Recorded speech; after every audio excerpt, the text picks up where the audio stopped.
Antes de abrir la palabra de Dios esta mañana, quisiera hacer una oración.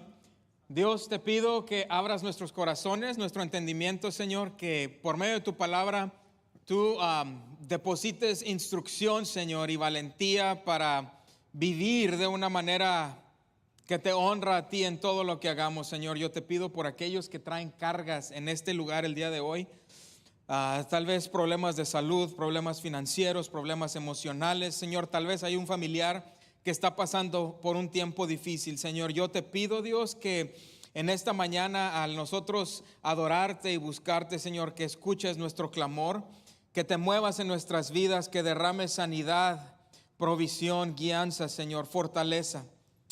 Dios, te doy gracias por el privilegio que es estar juntos y buscarte y buscar en tu palabra instrucción para la vida, Señor.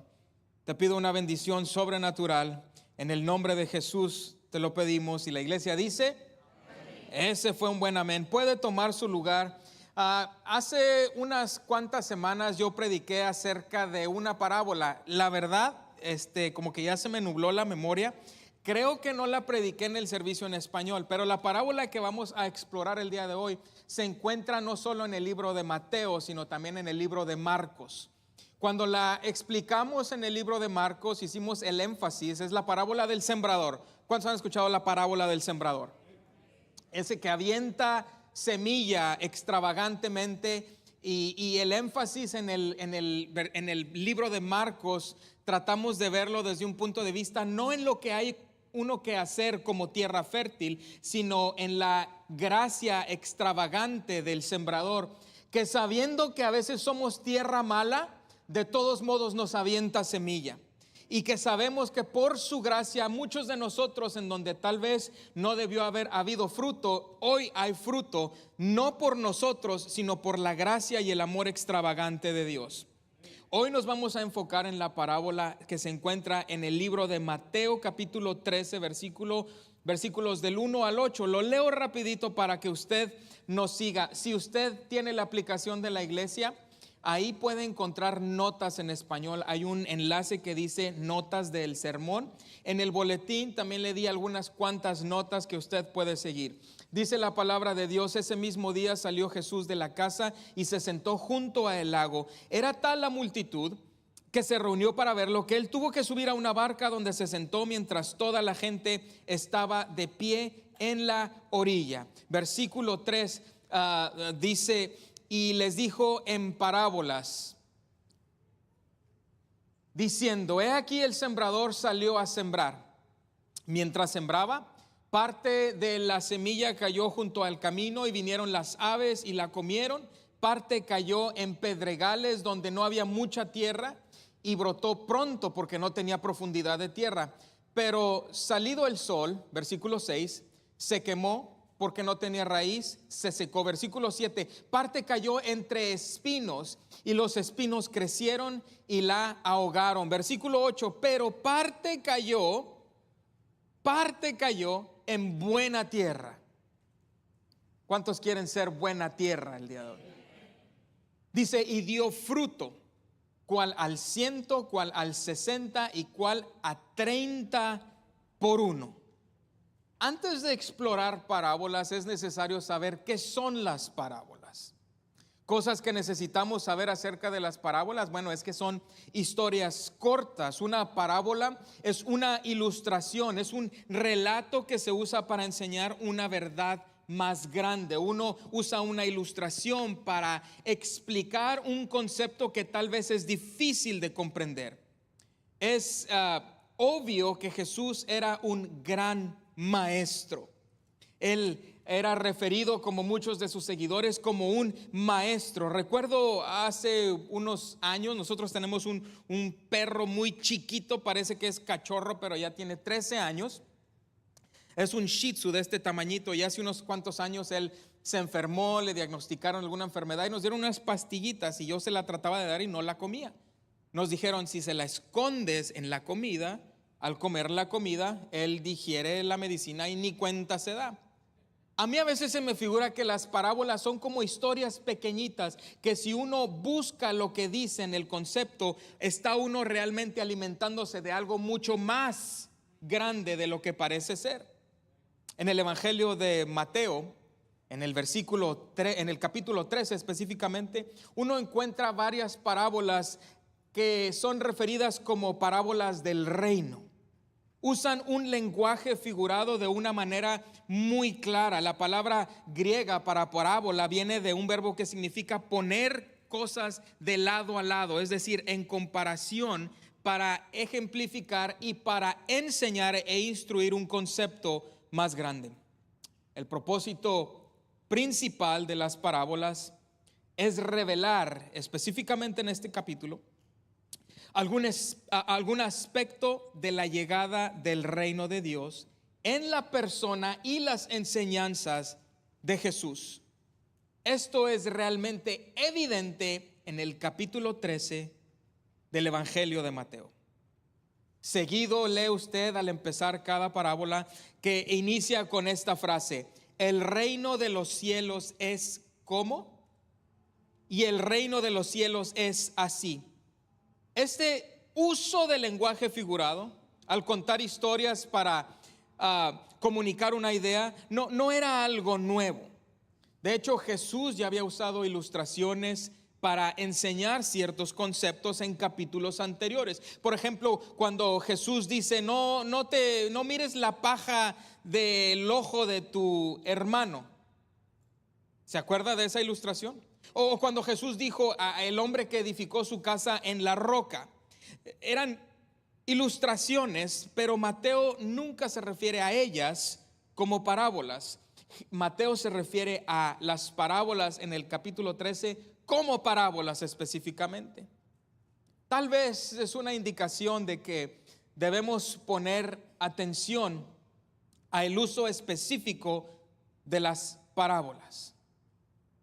De hecho, el versículo 3 dice muy claro que Jesús les dijo en parábolas muchas cosas.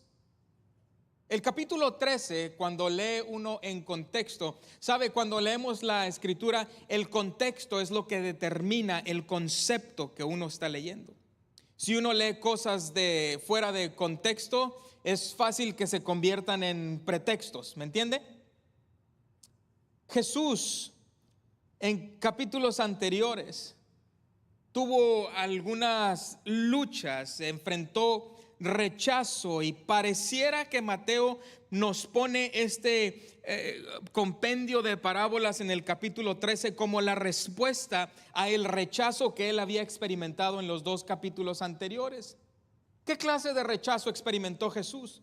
Si usted lee el capítulo 11, versículo 20, encuentra un versículo que como que cala un poco. Fíjese, dice que Jesús comenzó a denunciar a las ciudades en que él había hecho la mayor parte de sus milagros. Jesús denunció las ciudades donde él había hecho la mayor parte de sus milagros. ¿Por qué? Nos lo dice el versículo 20, dice: porque no se habían arrepentido. Eso es fuerte.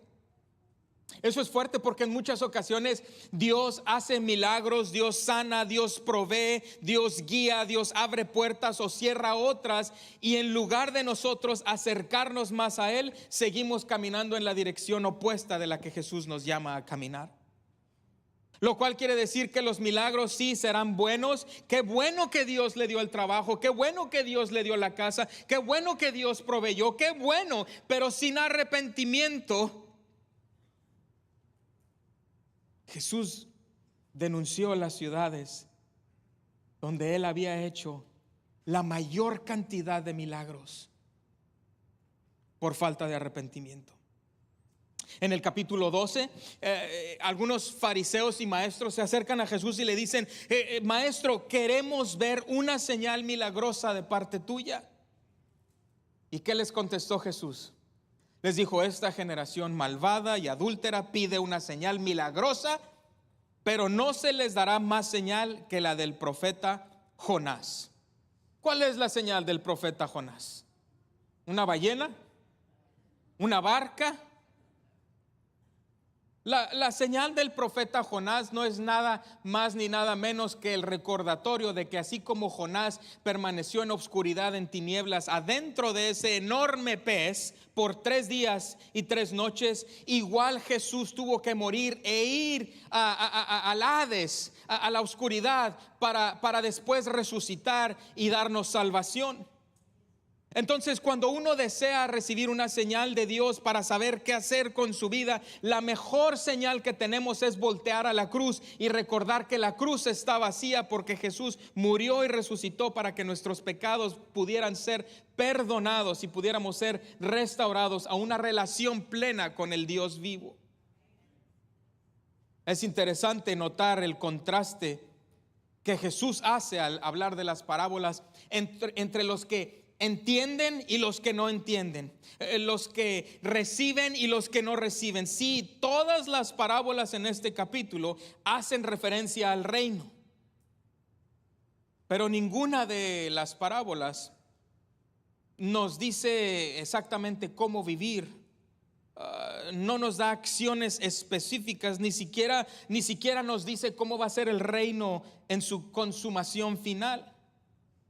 Sabe, en ese tiempo, y tal vez es la curiosidad humana que nos sigue instigando, pero en ese tiempo había escritores judíos que estaban más preocupados por saber acerca del fin de los tiempos, por la edad de oro, por las calles de oro, por el Jerusalén celestial. Pero Jesús pareciera estaba más interesado en el presente. Sí hablaba del futuro, pero él hablaba más de la dimensión presente del gobierno de Dios. En un futuro no habrá más llanto ni más dolor, pero aquí y ahora el reino de los cielos está siendo establecido. Y Jesús, sí, el Jesús amoroso y misericordioso, se nos dice que cuando empezó su ministerio, él empezó a predicar en Marcos, en los primeros capítulos, él empezó a predicar acerca del arrepentimiento. Podemos hablar del amor de Dios ilimitadamente, pero si se nos olvida que se requiere arrepentimiento para recibir y estar en una relación plena con el Dios de amor, estamos perdiendo el punto principal de lo que Jesús vino a hacer en la cruz por nosotros. Él hablaba a menudo de ese juicio inevitable que vendrá, pero él hablaba de ese juicio inevitable que vendrá solo para usarlo como un llamado a la acción. ¿Acaso no estás agradecido que cuando Dios te encuentra no te deja como te encuentra? Lo triste es que a veces hace milagros y en lugar de voltear y caminar hacia Él, seguimos caminando al lado opuesto. A través de Jesús y en Jesús, el reino de Dios del fin de los tiempos estaba invadiendo el mundo, confrontando a las personas con la necesidad de tomar una decisión cuando sus ojos son abiertos a la realidad de que hay un Dios que se reveló a nosotros. Tiene que haber una respuesta. Las parábolas del reino se centran principalmente en la acción de Dios en el presente y en la respuesta de la gente. Y como la reacción a sus parábolas divide claramente a la gente entre los que la reciben y los que no la reciben, se puede decir que hablan de separación y de juicio. Así que antes de explorar el significado de la parábola del sembrador, quiero leer 7 versículos del 10 al 17, porque tal vez en usted hay la misma curiosidad que había en los discípulos. Jesús estaba hablando de la barca a una multitud y les dice: el reino de los cielos es como, y describe al sembrador. Bueno, en el versículo 10 los discípulos se le acercan y le dicen a Jesús: ¿por qué le hablas a la gente en parábolas? Y Jesús les dice: a ustedes se les ha concedido conocer los secretos del reino de los cielos, pero a ellos no. Al que tiene se le dará más y tendrá en abundancia. Al que no tiene, hasta lo poco que tiene se le quitará. Fuertes palabras de Jesús, ¿no? Versículo 13. Por eso les hablo a ellos en parábolas, porque aunque miran, no ven. Aunque oyen, no escuchan ni entienden. Aunque oyen, no escuchan no entienden. Después Jesús dice, en ellos se cumple la profecía de Isaías: por mucho que oigan, no entenderán; por mucho que vean, no percibirán, porque el corazón de este pueblo se ha vuelto insensible. Se les han embotado los oídos y se les han cerrado los ojos. De lo contrario, verían con los ojos, oirían con los oídos, entenderían con el corazón y se convertirían y yo los sanaría. Pero dichosos los ojos de ustedes porque ven, y sus oídos porque oyen. Porque les aseguro que muchos profetas y otros justos anhelaron ver lo que ustedes ven, pero no lo vieron, y oír lo que ustedes oyen, pero no lo oyeron. Ahora, a simple vista, tal vez ustedes como yo, y le pasa que lee esto y parece que Jesús no quería que unos cuantos no le entendieran. Pero la realidad es que es lo opuesto. Él habla en parábolas para que aquellos que desean saber más puedan entender. Es una ilustración simple. A veces queremos conocer los secretos del reino cuando ni siquiera hacemos las cosas básicas que entendemos plenamente. Él habla en parábolas, y los que no están dispuestos a seguirlo simplemente no lo captarán. Este texto de Mateo nos ayuda porque Jesús les dice a sus discípulos la razón por la cual Él enseña en parábolas. Cuando ellos le preguntan, Jesús cita la profecía de Isaías sobre el pueblo de Israel, diciendo que son espiritualmente insensibles. No es que Dios quiera que la gente malinterprete, más bien es el triste hecho de que algunas personas se negarán a recibir el ministerio y el mensaje de Jesús, y los que lo rechazan también rechazan la revelación del reino de Dios. Pero aquellos que tienen oídos para oír, oirán. Las parábolas y la disposición de la gente para entenderlas se convierten en una forma de separar los corazones de la gente hacia Jesús. Sabe que a lo largo de la historia de la iglesia muchas parábolas han sido reinterpretadas para exponer conceptos secretos de lo divino. Pero eso es fácil de hacer, es fácil distorsionar a veces la palabra.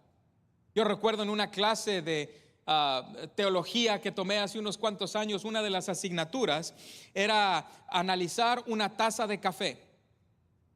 Y la asignatura era: quiero que hagas una lección bíblica basado en la taza de café y que le des significado a la forma de la taza, a la agarradera de la taza, al aroma del café, al color del café, a la leche si le pones leche, al azúcar si le pones azúcar. Y era fácil crear un concepto sacado de una taza que de repente era una divinidad.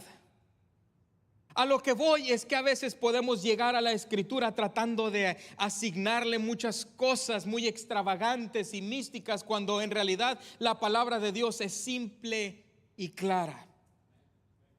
La mayoría de los conceptos no están escondidos, están ahí, claros, plenos, abiertos.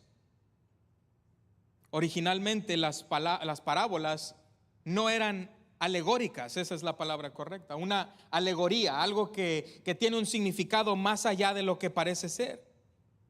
Las parábolas en realidad pretenden enseñar un solo punto, y eso es lo que vamos a tratar de hacer con la parábola del sembrador en unos momentos. ¿Sabe? Jesús tal vez contó la parábola del sembrador para fortalecer a sus seguidores por el desánimo que habían de enfrentar. ¿Alguien se ha desanimado aquí alguna vez? ¿Alguna vez le han dado ganas de rendirse? ¿Para qué le sigo echando ganas? ¿Alguien? ¿Quiere saber algo? Yo también. A veces me dan ganas de mejor nomás ir a vender nieve y ya. Pero luego también está difícil la nieve porque pues no a todos les gustan los mismos sabores. Jesús nos da esta parábola para no desanimarnos.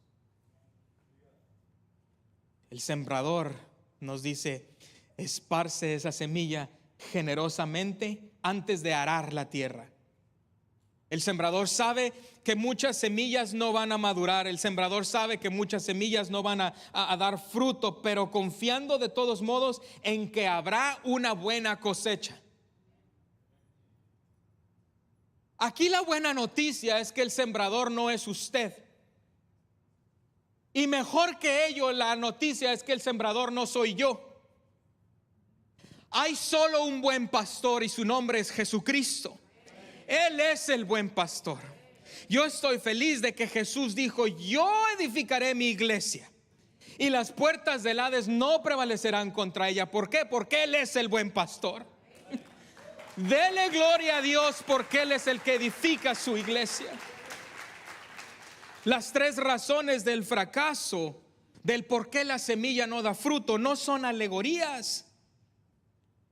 ¿Sabe qué son? Son ilustraciones de lo frustrante que es ser un agricultor. ¿Acaso hay algún agricultor aquí hoy en este lugar? O alguien que le echa ganas, pues ahí más o menos.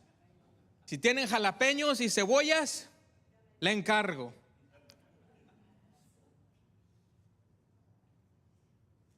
Esta es una ilustración de lo frustrante que es ser agricultor. ¿Por qué? Porque el sembrador avienta la semilla sin antes arar la tierra. Pero si usted sabe algo de sembrar, yo no sé nada ni me interesa. A mí deme la cosecha, ¿verdad? Pero hay que preparar la tierra y luego si llueve mucho, si llueve poco, si la tierra no está buena, si la tierra está mala, la semilla que cae fuera. La parábola nos ilustra lo frustrante que es eso de ser agricultor. Pero gracias a Dios que el sembrador esparce la semilla. Una cae en el camino. Cae junto al camino y ¿qué pasa? Pues llegan los pájaros y se comen la semilla. Las aves arrebatan la semilla y tal vez esto representa un corazón que es duro o insensible. Un corazón que escucha el mensaje pero no lo entiende. ¿Y sabe por qué no lo entiende? Porque no actúa en lo que sí entiende. Entonces el enemigo se lo lleva rápidamente. Tal vez Dios nos está llamando hoy a preguntarnos si de verdad estamos escuchando la palabra o solo la estamos oyendo. Dios no desea que entendamos lo que dice, sino que hagamos lo que Él dice. Después hay un terreno que es pedregoso, nos dice el versículo 5 y 6. En donde la semilla brota de una manera rápida, pero ¿sabe qué? No hay raíz. No hay raíz. Es un corazón que es superficial, que recibe la palabra con gozo, pero le falta profundidad. ¿Cómo se hace un cristiano con raíces? Siendo plantado junto a otras almas hambrientas de Dios. Ahí es donde se echan raíces. Jesús dijo: yo edificaré mi iglesia. Jesús no dijo: yo edificaré individuos. ¿Se fija? No dijo: voy a edificar individuos que son exitosos y que son buenas personas no, yo edificaré mi iglesia. Habla de un grupo de creyentes. Sí, tal vez es difícil juntar a todo el mundo en uno, pero ¿sabe qué? En pequeñas cápsulas, en pequeñas reuniones de creyentes que se unen con una misión común de alcanzar al perdido y de complacer a Dios con la manera en que viven, Dios está edificando su iglesia. Si usted no tiene raíces fuertes, tal vez lo que falta es crecer con otros, orar por otros, adorar con otros, explorar la palabra de Dios con otros. Así se echan raíces.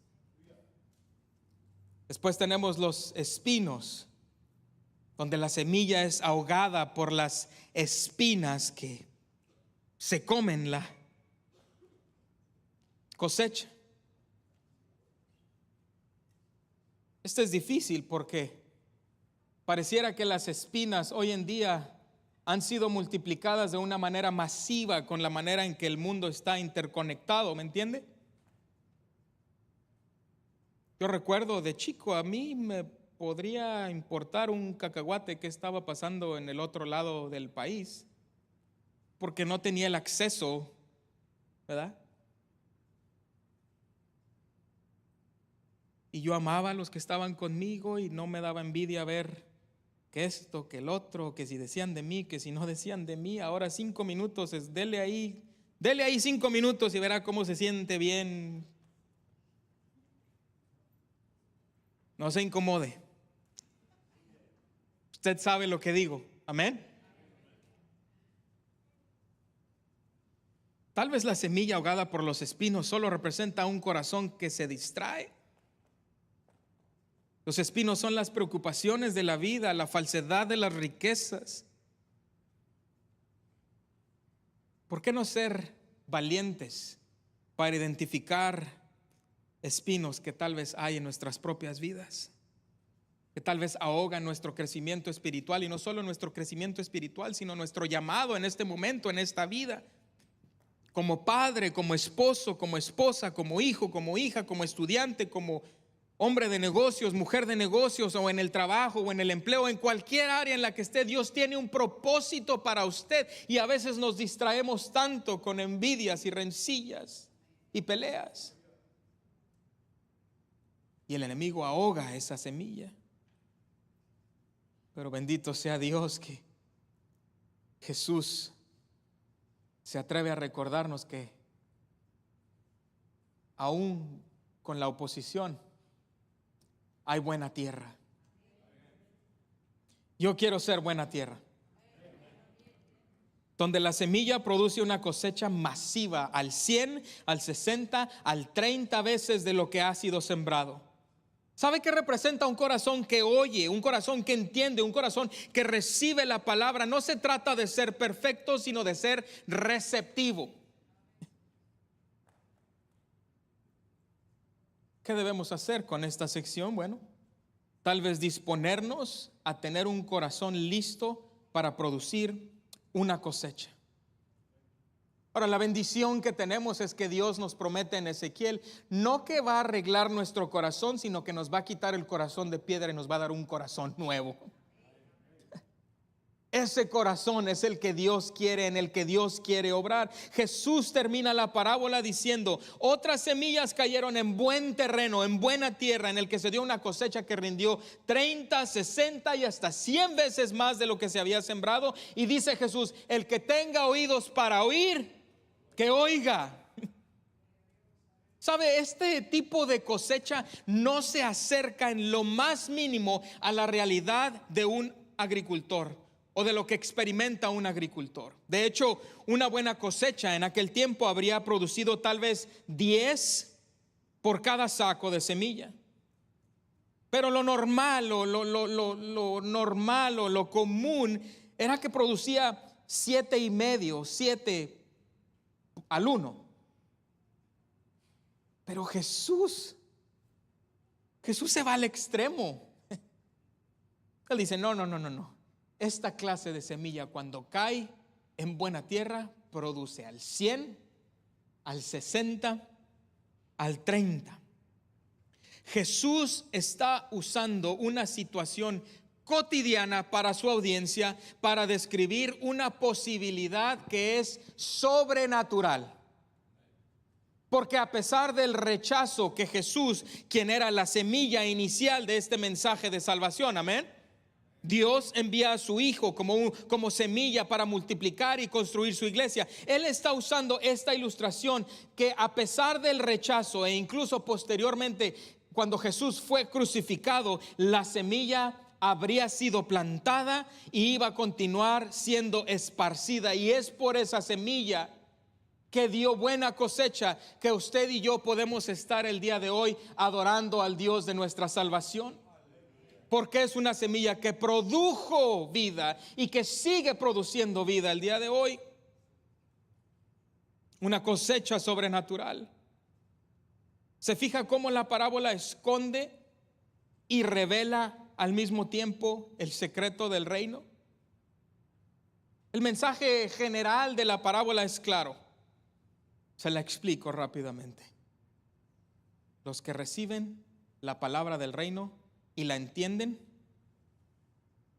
la hacen suya no solo intelectualmente, sino con un compromiso profundo desde lo más dentro, y podrán resistir los ataques de la tentación, la tribulación, y producir una cosecha abundante en términos de los buenos frutos de la obediencia a la voluntad de Dios.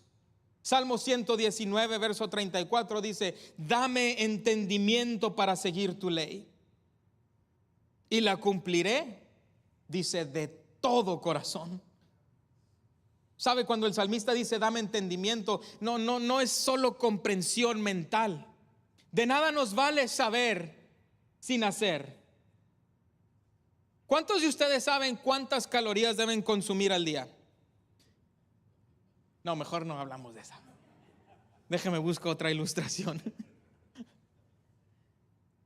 Entendimiento se refiere no a la conciencia intelectual, sino a un compromiso moral que involucra nuestro ser hasta lo más profundo. Y esto nos llama, Dios nos llama. ¿Cuál fue nuestra comisión que Dios nos dio? Jesús nos dio: id y haced. Es decir, es un mensaje de salvación que no es nomás para mí. Tenemos una semilla que produce al 100, al 60, al 30. Y nuestra responsabilidad ahora es sembrar esa semilla, porque solo Dios puede dar el crecimiento. Hay preocupaciones del mundo, hay el engaño de las riquezas, y estas son capaces de ahogar esta bendición que tenemos. Los cristianos, los seguidores de Jesús, debemos orar por el don del entendimiento, para que los que creen con su mente, o para que lo que creemos con nuestra mente pueda ser puesto en práctica en nuestro comportamiento diario, desde el amanecer hasta el anochecer. Ahora, yo traté de explicarle la parábola, pero tal vez debimos solo haber leído los versículos 18 al 23, porque Jesús después se las explica. Entonces Jesús le habla a la multitud, Jesús le dice a los discípulos por qué les habló a ellos en parábolas, y luego les dice a los discípulos: déjenme se las explico.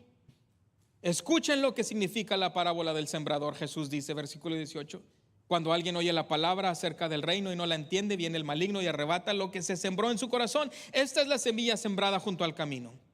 El que recibió la semilla que cayó en terreno pedregoso es el que oye la palabra e inmediatamente la recibe con alegría.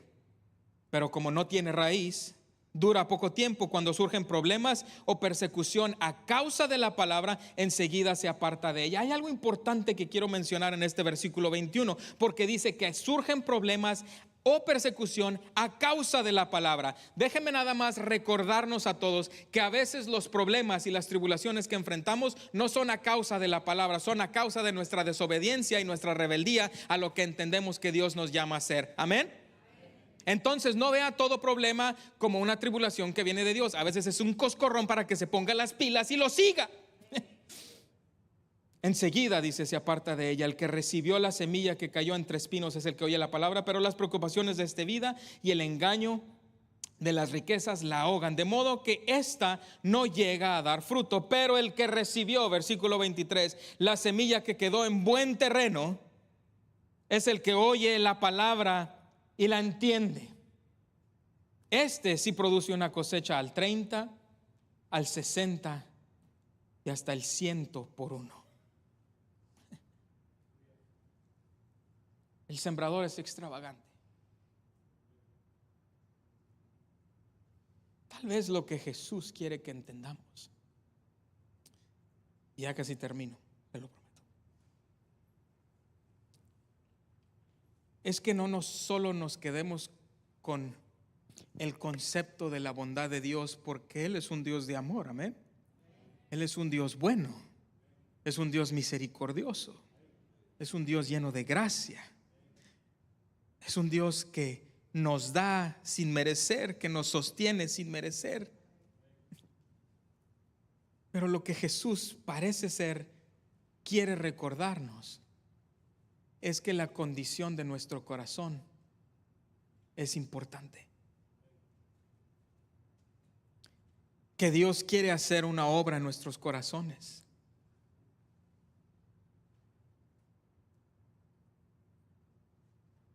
Yo no sé usted, pero a veces mi corazón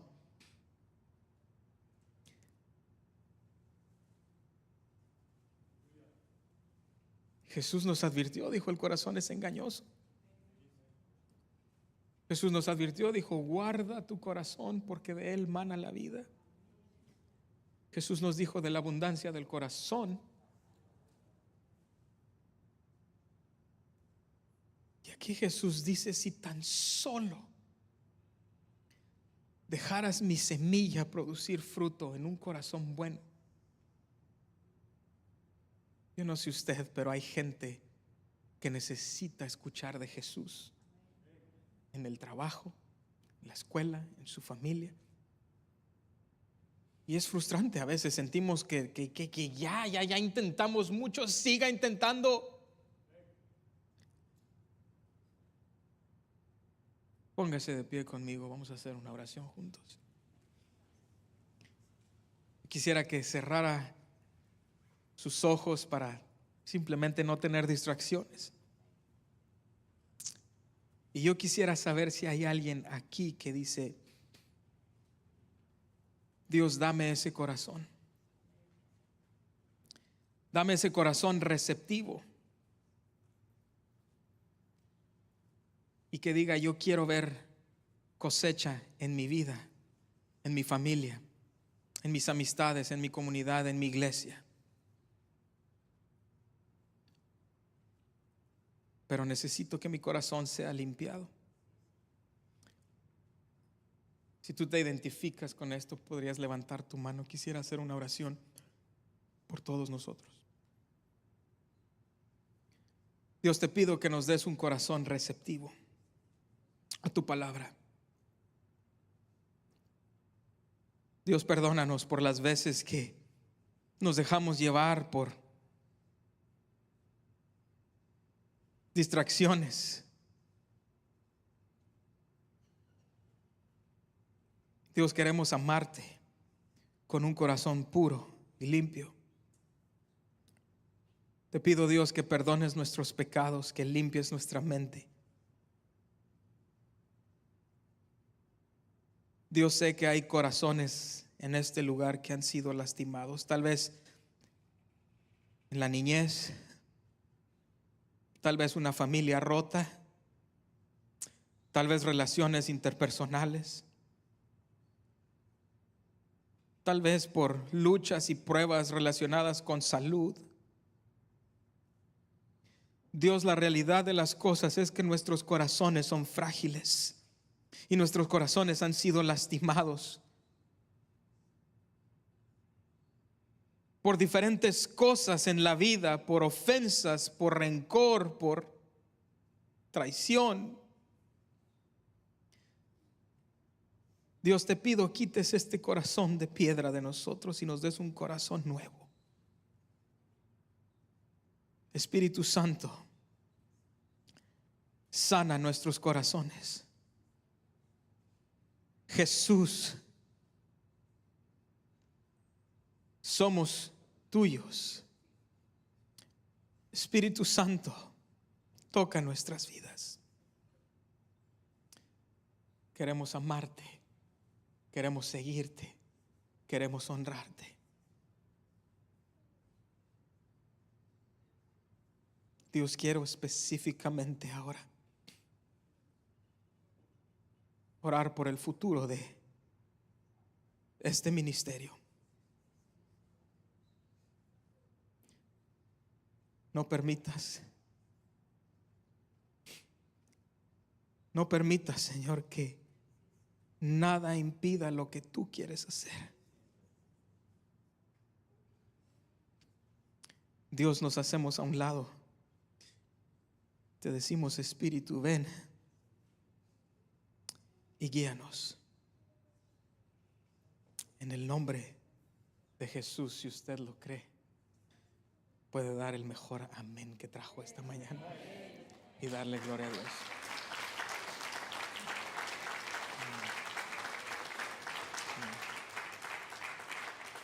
Deseo de todo corazón que Dios le bendiga el resto de esta semana.